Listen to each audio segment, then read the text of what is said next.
Hello everyone and welcome back to my YouTube channel एंजरिंग जिंदाबाद। I M प्रगति अग्रवाल और आज हम देखने वाले हैं पिन डायग्राम ऑफ 80 to 55। हाँ, तो हमने पहले इसे डिस्कस नहीं किया है, आज ये पहला वीडियो है इस चीज पर। ये क्या करता है 80 to 55? इसका रियल नेम है पीपीआई, प्रोग्रामेबल पेरिफेरल इंटरफेस। तो जो हमारी इंटरफेसिंग कर रहे हैं हम डिवाइसेस की with micro processor, input output devices जो हैं, उनमें से ये एक है, ठीक है, प्रोग्रामेबल डिवाइस, ठीक। और इसका नेम है प्रोग्रामेबल पेरिफेरल इंटरफेस। ये पता है क्या करता है? ये काम आता है फॉर पैरेलल इनपुट आउटपुट, ठीक है। इसका ये यूज है, पैरेलल इनपुट आउटपुट के काम आता है। मतलब आपको मैंने पहले बताया था, एक सीरियल इनपुट आउटपुट होता है, बिट बाय बिट ट्रांसफर हो रहा होता है जहां डेटा का, एक होता है एक साथ सारी की सारी बिट्स ट्रांसफर हो जाती हैं, तो वो होता है पैरेलल। तो इसके काम आता है ये। अभी हम बात कर रहे हैं पिन डायग्राम की, तो इसके अंदर आपको यहाँ पे PA0 से लेके PA7 तक कुछ दिख रहा है, फिर आपको PB0 से लेके, यहाँ ये देखो, PB0 से लेके PB7 तक कुछ दिख रहा है, PB0 to PB2, और फिर PB3 से लेके PB7, ठीक है।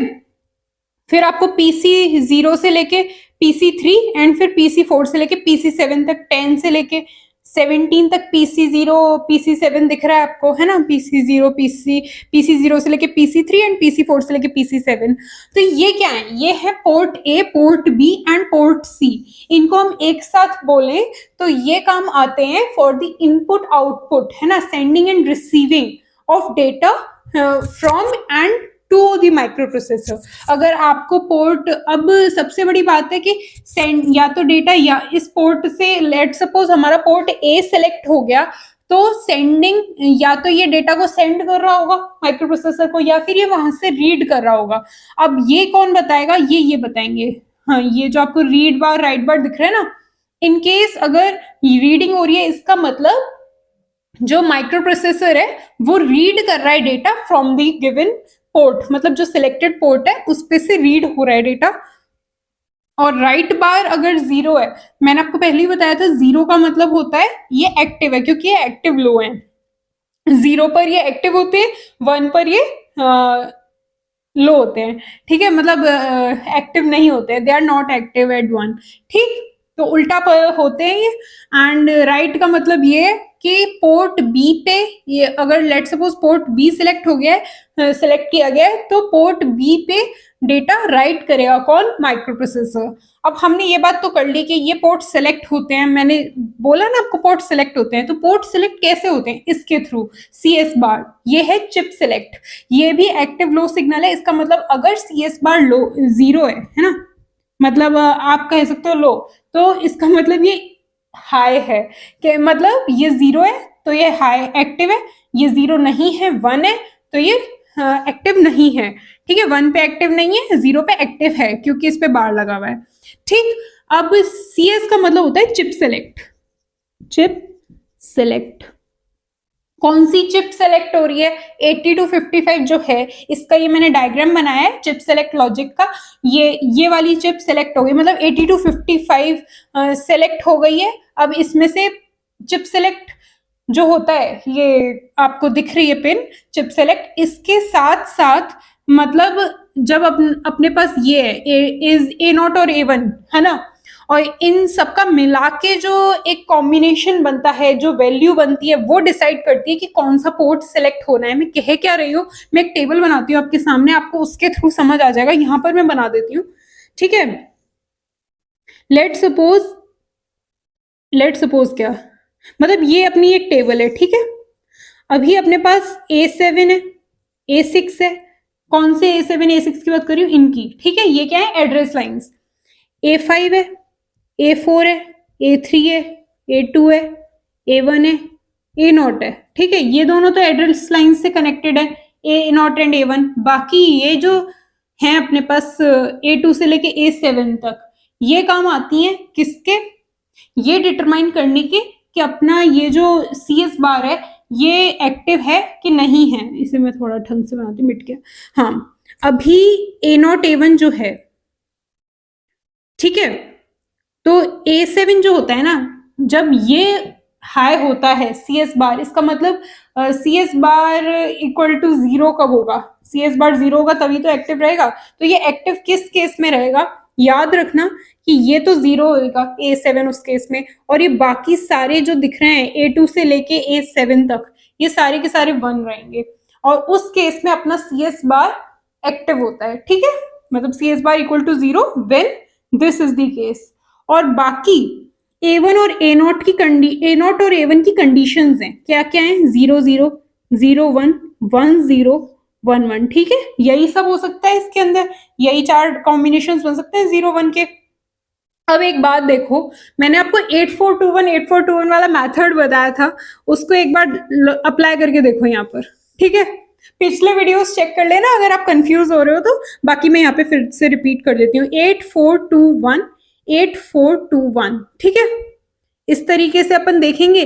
तो ध्यान से देखो कि यहाँ पर ये जो है 8421, इस हिसाब से तो ये हो गया 4 5 6 एंड 7। ठीक है, 8421 कैसे बोल रही हूं मैं कि 4 की पोजीशन पे 1 है, 2 की पोजीशन पे 1 है एंड 1 की पोजीशन पे 1 है, तो 4 + 2 + 1 क्या हुआ? 7। तो ये आ गया 7। एंड दोबारा से देखो 8421 लगा के, 8 और 4 की पोजीशन पे 1 1 है, बाकियों पे 0 0 है, तो 8 + 4 क्या हो गया? 12। तो 12 को किससे रिप्रेजेंट करते हैं अपन? A को 10 से रिप्रेजेंट करते हैं, A से लेके F तक अपन रिप्रेजेंटेशन करते हैं 10 to 15। तो A 10 से, B 11 से, C 12 से है, तो 8 + 4 = 12। तो 12 को हम किससे रिप्रेजेंट करेंगे? C से। तो ये हेक्साडेसिमल में, इसको मैं मिटा देती हूँ यहाँ से। हाँ, तो ये हेक्साडेसिमल में, इसलिए H। तो यहाँ पे इसका मतलब ये हो गया कि ये है पोर्ट A के लिए। किसके लिए? पोर्ट A सेलेक्ट हो जाएगा। अगर 7CH वैल्यू अपनी ये सारी 8 बिट्स में ये 0 1 की वैल्यूज हैं, तो पोर्ट A सेलेक्ट हो जाएगा, यानी कि जो मतलब इनपुट आउटपुट परफॉर्म होगा, जो भी मोड सेट होगा अब, वो इस पोर्ट का होगा। मैं मोड की बात कह रही हूँ, इसका मतलब ये है, मतलब जो वेरियस मोड्स है इनपुट, एक सिंपल इनपुट आउटपुट मोड होता है, एक input output with handshake signals होता है, एक by directional input output, sorry by directional mode होता है। तो मतलब ये सारे के सारे जो वेरियस मोड्स हैं 80 to 55 के, अगर आपको जानना है तो नेक्स्ट वीडियोस में डाल रही हूँ इसी चैनल पे, आप उनको चेकआउट कर लेना। ठीक है, अभी आप इनको देखो, अभी यही जो दिख रहे हैं ना आपको कि A7 तो 0 और A6 से लेके जो A2 तक हैं, ये सारे 1 1, ये तो यही रहेंगे, क्योंकि सी एस बार अगर हम चाहते हैं 0 हो यानी एक्टिव हो, तो उस केस में ये तो यही रहना चाहिए कॉम्बिनेशन। तो ये तो हर किसी के अंदर सेम रहेगा। ठीक, हाँ, पर अब देखो यहाँ पर एक चेंज आ गया। तो ये जो है 4 बिट्स 8421, 4 + 5 6 + 7, तो ये 7 तो 7 ही रहेगा, है ना? पर यहाँ पर चेंज आ गया, 8 4 और 1 की पोजीशन पे 1 1 है, तो 8 + 4 = 12 + 1 = 13। तो 13 को रिप्रेजेंट करने के लिए आता है D। ठीक है, हेक्साडेसिमल में, इसलिए H लगा दिया। तो इसका मतलब हो गया कि पोर्ट B सिलेक्ट हो जाएगा अगर इन बिट्स की कंडीशन ये है तो। ठीक है, राइट। अभी नेक्स्ट यहां पर वाला चेंज होगा, ये तो 7 है ही, तो 7 तो एज इट इज लिख दो। अब देखो ये चेंज क्या हुआ है, 8 + 4 + 2, ठीक है, क्या होता है? 14। ठीक है, 14 को रिप्रेजेंट करने के लिए आता है ई। ए से लेके एफ तक 10 to 15 होता है, मैंने बता दिया है, इसे मैं रब कर रही हूँ यहाँ पे। ठीक है, अब ये एच हेक्साडेसिमल में, और इसी तरीके से ये हो जाएगा 7F। कैसे? 15 हो गया, 15 को रिप्रेजेंट करने के लिए F काम आता है, बाकी ये तो 7 है ही। तो ये तो हो गया पोर्ट C के लिए, कौन सा वाला? 7EH। और ये है कंट्रोल रजिस्टर के लिए। क्या होता है कंट्रोल रजिस्टर? देखो मैं ब्रीफ में बता देती हूँ। कंट्रोल रजिस्टर जो होता है ना, ये एक इंटरनल रजिस्टर होता है जो कि कंट्रोल वर्ड को रखता है अपने पास। कंट्रोल वर्ड ये बताता है कि कौन सा फंक्शन परफॉर्म होना है किस पोर्ट पे, मतलब हमने पोर्ट A B या C पे कुछ भी परफॉर्म करना है, तो क्या फंक्शनैलिटी परफॉर्म होनी है और किस मोड में रहना चाहिए कौन सा पोर्ट, ये बताता है अपना कंट्रोल रजिस्टर। ठीक है, जो कंट्रोल वर्ड स्टोर करता है उसके थ्रू।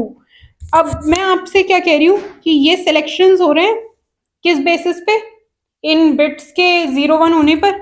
ये मैंने आपके सामने टेबल बना दी, तो हमें चिप सेलेक्ट का मतलब समझ आ गया। मतलब यहाँ पे जो आपको सी एस बार दिख रहा है कि A2 से लेके A6 तक जो आपको पिन्स दिख रही हैं, है ना, I am sorry, not A2 to A6, A2 से लेके A7 तक ये जो आपको पिन्स दिख रही है ना, ये सारी की सारी A0 A1 को छोड़ के जो A2 से लेके A7 तक की पिन्स दिख रही हैं, ये रिप्रेजेंट करती है कि सी एस बार इनकी कंडीशन 0 या 1 होना, इनका ये शो करता है कि जो अपना सी एस बार है वो एक्टिव है या नहीं है। और एक्टिव कब है वो मैंने आपको बता दिया, A7 तो 0 होना चाहिए, बाकी सारे 1। सीधी बात है, ये 0 होगा तो ये नॉट आ गया, नॉट आने से 1 हो जाएगा। ठीक, अभी हम बात करेंगे किसकी, हाँ, A0 A1। इनका तो सीधा सा काम है, ये कनेक्टेड होती हैं अपनी जो एड्रेस बस होती है उससे। ठीक है, तो ये एड्रेस बस से कनेक्टेड होती हैं, AD बस, एड्रेस बस ऐसे ही लिख दिया है, ठीक है, उससे कनेक्टेड होती हैं।